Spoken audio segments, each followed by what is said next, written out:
नमस्कार। आज हम स्टार्ट करेंगे बीएससी पार्ट 2 में पेपर 3 में फेस रूल, और उसमें हम आज देखेंगे वन कंपोनेंट सिस्टम के अंतर्गत कार्बन डाइऑक्साइड सिस्टम। हमने उससे पहले वाटर सिस्टम देखा था। ये जो कार्बन डाइऑक्साइड सिस्टम है ये काफ़ी कुछ वाटर सिस्टम से मिलता जुलता है। जैसा अपन पहले देख चुके हैं कि ये जो हम फेज डायग्राम ड्रॉ करते हैं ये डायग्राम स्केल के अकॉर्डिंग नहीं होता है। यहाँ हम टेम्परेचर वर्सेस प्रेशर ये फेज डायग्राम ड्रॉ किया हुआ है, और इस डायग्राम में जो मेन जो करैक्टरिस्टिक्स हैं वो ये है कि इस डायग्राम में हमें 3 वक्र यानी 3 ग्राफ हमें देखने को मिल रहे हैं, और वो है वक्र OA, वक्र OB और वक्र OC, जो कि तीनों ही ये तीनों ही मोनोवेरिएंट सिस्टम है, एक चर तंत्र है। इसके अलावा जो सेकंड हमें इसकी करैक्टरिस्टिक्स दिख रही है वो है एरिया बिटवीन द कर्व। जैसे आप यहाँ देख रहे हैं ये एरिया है ना,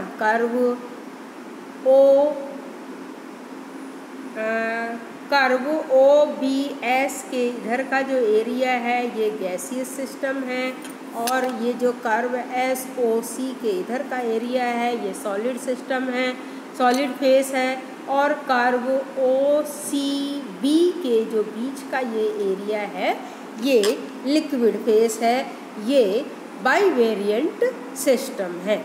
और तीसरी जो करैक्टरिस्टिक्स है वो है इसका ट्रिपल पॉइंट O, जो यहाँ पर दिख रहा है ये ट्रिपल पॉइंट O ये नॉन वेरिएंट सिस्टम है।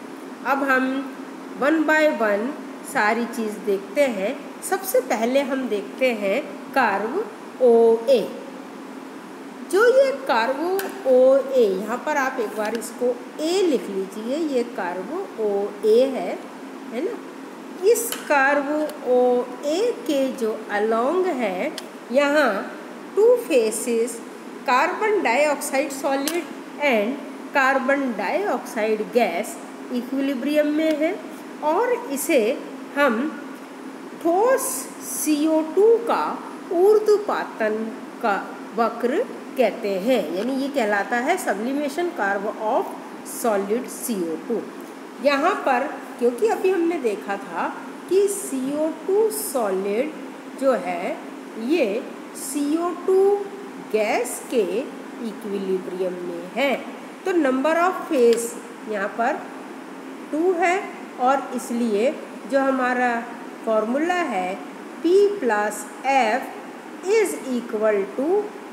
C + 1, यानी C + 2। अब क्योंकि C ये वन कंपोनेंट सिस्टम है तो C = 1 है, इसलिए यहाँ पर होगा P + F यहाँ होगा P + F = 3, और इसलिए क्योंकि यहाँ पर P2 है इसलिए F = 1 होगा, यानी कर्व OA के अलोंग सिस्टम मोनोवेरिएंट होगा, यानी हमें केवल एक चर सिस्टम है, एक चर तंत्र है। यहाँ इस कर्व में जो पॉइंट S हमें दिखने को मिल रहा है ये पॉइंट S जो है ये इसका सब्लिमेशन टेम्परेचर है, जो जिसका कि प्रेशर 1 एटमॉस्फेयर है, और इसका टेम्परेचर -78 डिग्री सेंटीग्रेड है। इस कर्व में जो है ये देखा गया है कि निम्न ताप पर भी CO2 का वाष्प दाब बर्फ के वाष्प दाब से अधिक होता है। ये सब चीज़ आपको ध्यान रखनी है। अब हम देखते हैं कर्व ओ बी। यहाँ कर्व ओ बी पर CO2 लिक्विड CO2 गैस के इक्विलिब्रियम में है। CO2 लिक्विड CO2 गैस के इक्विलिब्रियम में है। इसे हम vapour pressure curve of CO2 कहते हैं। यहाँ आप देख रहे हैं क्योंकि यहाँ पर नंबर ऑफ फेस 2 है तो सिस्टम इसका मोनो वेरिएंट है, क्योंकि डिग्री ऑफ फ्रीडम फिर 1 होगी। और यहाँ पॉइंट बी जैसे अपन ने वाटर सिस्टम में देखा था, इसी तरह से यहाँ पर भी ये जो पॉइंट बी है इसको हम क्रिटिकल पॉइंट कहते हैं। और इस पॉइंट बी पर जो टेम्परेचर है वो इसका क्रिटिकल टेम्परेचर कहलाएगा, और इस पॉइंट बी पर जो प्रेशर है वो क्रिटिकल प्रेशर कहलाएगा। और इस क्रिटिकल प्रेशर की जो वैल्यू है वो है 73 एटमॉस्फेयर, और क्रिटिकल टेम्परेचर की जो वैल्यू है वो है 31.1 डिग्री सेंटीग्रेड। ये आपको ध्यान रखना है। और इस पॉइंट बी पर, क्योंकि ये क्रिटिकल पॉइंट है, density of liquid CO2 and density of gaseous CO2 is identical at point B, तो the system at point B is non variant. या हम यूँ समझें कि पॉइंट बी पर ये फिक्स है कि प्रेशर 73 एटमॉस्फेयर रहेगा और टेम्परेचर इसका 31.1 डिग्री सेंटीग्रेड रहेगा, तो सिस्टम पॉइंट बी पर नॉन वेरिएंट है। अब हम कर्व OC की बात करते हैं। इस कर्व OC पर यहाँ सॉलिड CO2 जो है वो लिक्विड CO2 के इक्विलिब्रियम में है, और यहाँ इस कर्व को हम फ्यूज़न कर्व कहते हैं। यहाँ क्योंकि नंबर ऑफ फेस 2 है, डिग्री ऑफ फ्रीडम 1 है, सिस्टम मोनोवेरिएंट है, और इस कर्व का जो इंक्लाइनेशन है वो वाटर सिस्टम से अपोजिट है। यहाँ हम ये देख रहे हैं कि जैसे जैसे हमने टेम्परेचर बढ़ाया प्रेशर भी बढ़ेगा, यानी CO2 लिक्विड का जो मोलर वॉल्यूम है वो CO2 सॉलिड के मोलर वॉल्यूम से अधिक है। या यूँ कहना चाहिए कि जब CO2 लिक्विड CO2 सॉलिड में परिवर्तित होती है तो वॉल्यूम डिक्रीज़ होता है, उसके आयतन में कमी होती है। तो इसका मतलब ये क्लियर होता है कि CO2 का गलनांक दाब की वृद्धि से बढ़ता है, यानी melting point of CO2 is increases with increasing pressure. अब हम देखते हैं एरिया बिटवीन द कर्व, यानी इन वक्रों से घिरा हुआ जो क्षेत्र है वो हम देखते हैं। सबसे पहले हम यहाँ पर इस क्षेत्र को देखते हैं। ये है AO और B से इधर का जो एरिया है, इस एरिया में क्योंकि नंबर ऑफ फेस केवल 1 है और वो है सॉलिड CO2, तो यहाँ पर जो डिग्री ऑफ फ्रीडम है वो 2 होगा। क्योंकि फेस रूल हम अप्लाई करेंगे P + F = 3, तो F = 2 आ जाएगा। सिस्टम यहाँ पर बाई वेरिएंट होगा, यानी किसी पॉइंट पर अगर हमें टेम्परेचर फिक्स किया है तो हमें उस पॉइंट पर उसका प्रेशर भी फिक्स करना होगा, तभी हम उस पर्टिकुलर पॉइंट पर सिस्टम को एक्सप्लेन कर सकते हैं। तो जिस तरह से हमने ये एरिया देखा, इसी तरह से यहाँ एरिया AOC के इधर का जो एरिया लेफ्ट हैंड साइड का ये सॉलिड फेस है, ये भी सिस्टम बाई वेरिएंट है, और COB के जो बीच का एरिया है ये लिक्विड फेस है, यहाँ पर भी सिस्टम बाई वेरिएंट है। अब हम देखते हैं ट्रिपल पॉइंट ओ। यहाँ ये जो ट्रिपल पॉइंट ओ है, इस ओ पर आकर तीनों ही कर्व मिलते हैं। ये कर्व ए ओ बी ओ पर मिल रहा है, curve B O B O पर मिल रहा है और कर्व सी ओ भी ओ पर मिल रहा है। इस पॉइंट ओ को हम ट्रिपल पॉइंट कहते हैं, त्रिक बिंदु कहते हैं।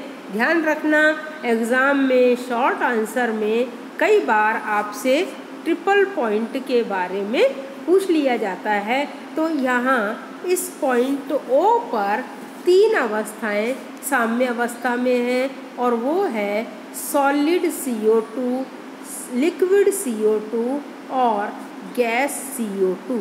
ये तीनों ही प्रावस्थाएं एक दूसरे के इक्विलिब्रियम में है। अब जैसा कि हमने देखा कि P + F = 3 होगा वन कंपोनेंट सिस्टम के लिए, क्योंकि यहाँ पर P = 3 है तो F जो है वो 0 होगा।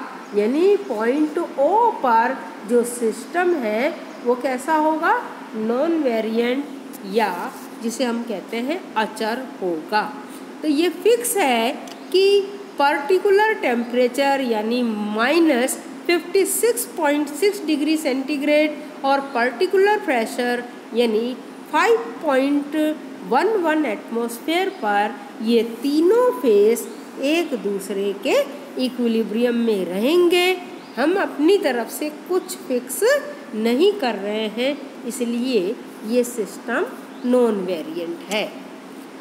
अब हम यहाँ पर देखते हैं कि behaviour of CO2 at 1 atmospheric pressure, है ना।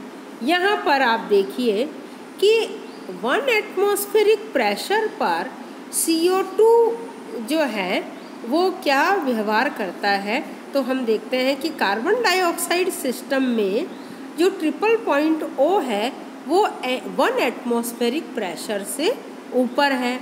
तो जब CO2 सॉलिड को हम गर्म करते हैं तो वो सीधे ही CO2 गैस में परिवर्तित हो जाता है।